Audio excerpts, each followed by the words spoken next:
Welcome back to the Quarterly Call. All content discussed here is for informational purposes and is not investment advice. Please consult with a qualified professional before making any investment decisions. All right, so Amazon just dropped their Q3 2024 numbers, and it's a lot to go through. We've got their press release, and we've got their earnings call transcript, so ready to kind of dive in and see what we can find. Yeah, absolutely. I think what's really fascinating here is, we get to see the strategy. Like, how is Amazon actually adapting? And specifically as it relates to AI and how it impacts, everything from the cloud to your next day delivery. Yeah, okay, so first things first, they pulled in $158.9 billion in net sales. So that's up 11% year over year. And then their operating income was up 56% to $17.4 billion, which is the highest they've ever seen. Yeah, which is a pretty powerful statement in a time when there's, a lot of companies kind of being cautious.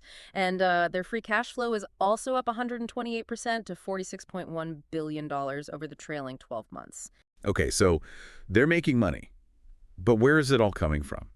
So North America sales grew 9%, international sales are up 12%. Yeah, and I think what's interesting is people are really responding to Amazon's focus on speed and low prices, especially with kind of like the needs-based shopping environment right now. Amazon is really well positioned for that. And, they started investing pretty heavily in same-day delivery a while ago, and over 40 million customers used it last quarter. Wow. So it's definitely paying off. Yeah, and Prime is growing too with their Prime Day and their Prime Big Deal Days. Exactly. It's kind of like this really powerful tool for them to not only ice up your sales, but also just make it like essential to have Prime. Okay, so we've got their retail business, but they also have AWS, Amazon Web Services, which is their cloud computing arm. That grew 19%, which puts them on a $110 billion annual run rate. Right. Yeah. And it's mind-boggling the scale of that. What's driving this? It's this massive shift to the cloud that we're seeing as companies are kind of moving their operations there. And Amazon's, picking up these huge clients like, they mentioned ANZ Banking Group, Booking.com. It's really incredible, the growth there. So everybody is moving to the cloud, but why now? Is it just cost? Cost is definitely a factor, but I think there's an even bigger force at play here, and that's the explosion of AI. Because you need that massive computing power, that flexibility of the cloud to really do AI right, to do it at scale. So Amazon is set up perfectly for that. Exactly. And they're not just providing that infrastructure, they're building this entire ecosystem around AI. So their AI business, it's already multi-billion dollars, and it's growing at triple-digit rates. That's even faster than AWS did at a similar stage. Wow, triple digits. That's huge. I mean, they're building custom AI chips. They're creating tools like Amazon SageMaker for AI development. They're offering access to all these powerful AI models with Amazon Bedrock. I mean, they're going all in on AI. Yeah. And you're starting to see the tangible results. So they mentioned in their earnings call how their AI-powered tool, Amazon Q, saved them $260 million and 4,500 developer years on a recent project. Wow. Okay, so that's real-world impact of AI. But what about Alexa? It seems like we haven't heard much about Alexa. Is she kind of being left behind here? Don't underestimate Alexa. So Andy Jassy actually hinted at a massive AI upgrade coming. So they're re-architecting how it works using these things called foundation models, which are like the really powerful brains behind AI that can understand and generate human-like text. So she's not just going to be a voice assistant anymore. She's going to be this super-powered AI companion who's actually doing things for us rather than just answering questions. Yeah, it's a really exciting possibility. Imagine Alexa scheduling your appointments, ordering your groceries based on what you've ordered in the past, or even helping you write a report. The potential is really huge. Yeah, it's crazy. But, the retail world is getting much more competitive. You've got these established players and then all these new startups. Can Amazon really stay on top? Jesse acknowledged the competition, but he's confident in their strengths. Yeah. So vast selection, great deals, and lightning fast delivery. And he stressed Amazon's relentless customer focus and that they're constantly innovating based on what shoppers want. Okay. So they're using their size and, they're focusing on the customer and they're using, they have a lot of money. It's interesting. Yeah. It really highlights, I think, the importance of adaptability and long-term vision when it comes to building a successful business. It's not just about selling more stuff. It's about really becoming integrated into how we live and how we work. Right. And it makes you wonder, what's next? Like, is Alexa really going to become our all-knowing, all-doing AI buddy? Will Amazon's chips become like the go-to choice? Let's dig into some of that. So let's take a closer look at how these AI investments are playing out.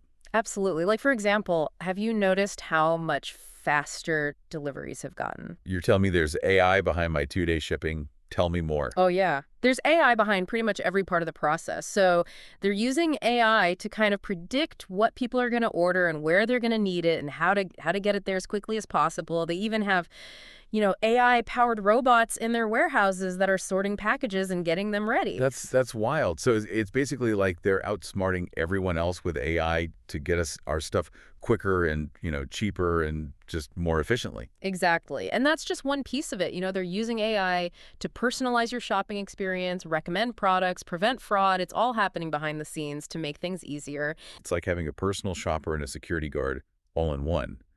But let's not forget about, their cloud business with AWS. So how's AI changing things over there? Yeah, so a lot of the cloud adoption that we're seeing is because of AI. Hmm. So companies are using AWS to build and train their own AI models, which requires a ton of computing power. But Amazon's not just, renting out servers. They're creating these specialized AI services to make it easier and cheaper for companies to use AI, even if they don't have like a team of data scientists. So AWS is like the AI playground for businesses of all sizes. What kind of services are we talking about here? Well, so like there's Amazon SageMaker. It's basically a platform that helps developers build and train, deploy machine learning models more efficiently. Okay.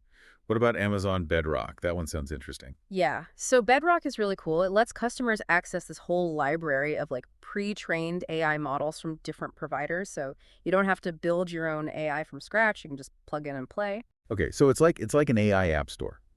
So no matter how big or small you are, Amazon has you covered. It's like Yeah. they're building the roads, the cars, and the gas stations of the AI world. Yeah, that's a great analogy. And remember those custom AI chips that we talked about? Well, they're not just for Amazon, right? They're making them available to AWS customers too. Oh wow. Okay, so that's a win-win. Yeah. Amazon gets to sell more chips and their customers can build better, faster AI applications. Exactly. And this is really just the beginning. As AI technology continues to evolve, I think we'll see even more innovation in services. Okay.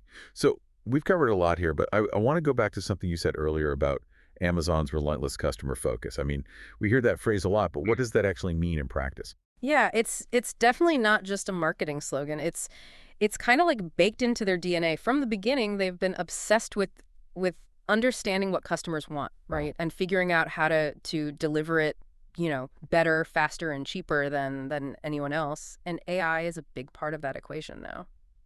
Okay. Can you give us some concrete examples of that? Sure. So think about their recommendations engine. It's AI powered, and it's constantly learning from what you're browsing, what you're buying, and suggesting things that you might like.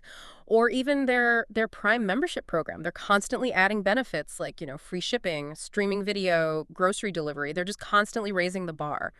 So they're basically saying, we're not just going to meet your expectations, we're going to blow them out of the water. Yeah. They're using AI to do that. Exactly. And that approach is really why they've been so successful. They're not just, focused on making money, they're focused on building those long-term relationships with customers. Yeah. Just like the old saying, take care of your customers and the profits will follow, you know. But it takes more than just good intentions to do that, especially at Amazon's scale. For sure. And that's where their investment in technology, especially AI, really comes into play. It lets them, personalize experiences, streamline operations, and really push the boundaries of what's possible. Okay. So they're betting big on AI, and it's clearly paying off. What does this all mean for the average person? How is AI going to affect our lives in the years to come?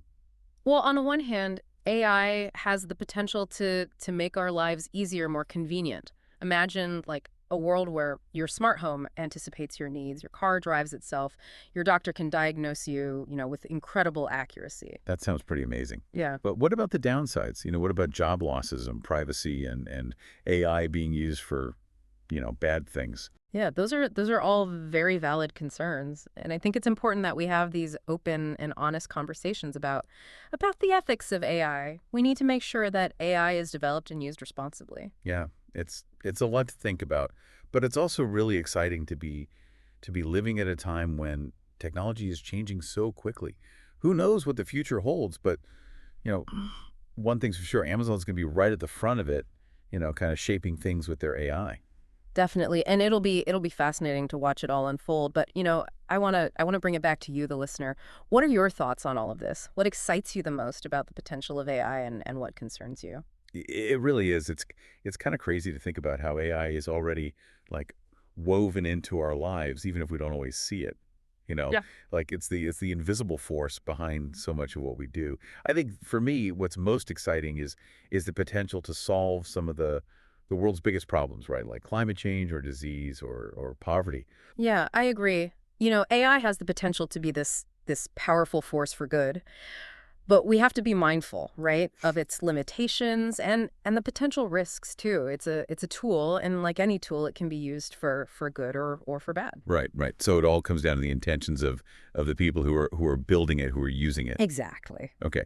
So bringing it back to Amazon, what do you think their biggest challenges are going to be in the next, few years as they're doing all of this with AI? I think one of the biggest ones is just managing the complexity, right? As they get into all these new areas like healthcare and grocery delivery, even space exploration, um, they've got to figure out how to integrate all of that with what they're already doing, and with AI being such a core part of that, they've got to make sure those systems can handle it all. Yeah, it's like they're juggling like a dozen balls while riding a unicycle. And then another thing I'm thinking about is just, getting the best people. Yep. Right. Like finding and keeping the top AI talent because everybody wants these folks. Oh, absolutely. That competition is fierce, and Amazon's going to have to, pay them well, offer good benefits, and create a culture where these people can do their best work. Right.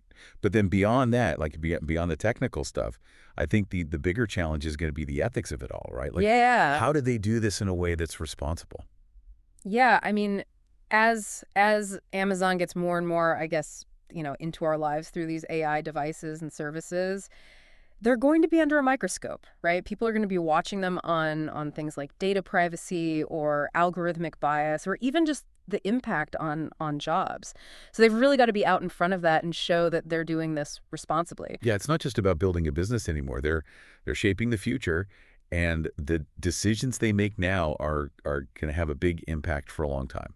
Yeah, it's a huge responsibility. And it's not just on them, right? Like we all have to play a role as AI becomes more common. We need to learn about it, talk about it, and hold those companies accountable. It's a call to action for everybody. Okay. So as we're wrapping up this deep dive into Amazon and AI, I want to leave you with this. Don't be afraid to ask those questions, to challenge the status quo, to demand better from the companies that are building this technology. The future of AI is really in our hands. Couldn't have said it better myself. And Yeah. remember, staying informed is the first step. Thank you so much for listening to the Quarterly Call. If you enjoyed it, make sure to rate and follow our show. Until next time, stay curious and stay informed.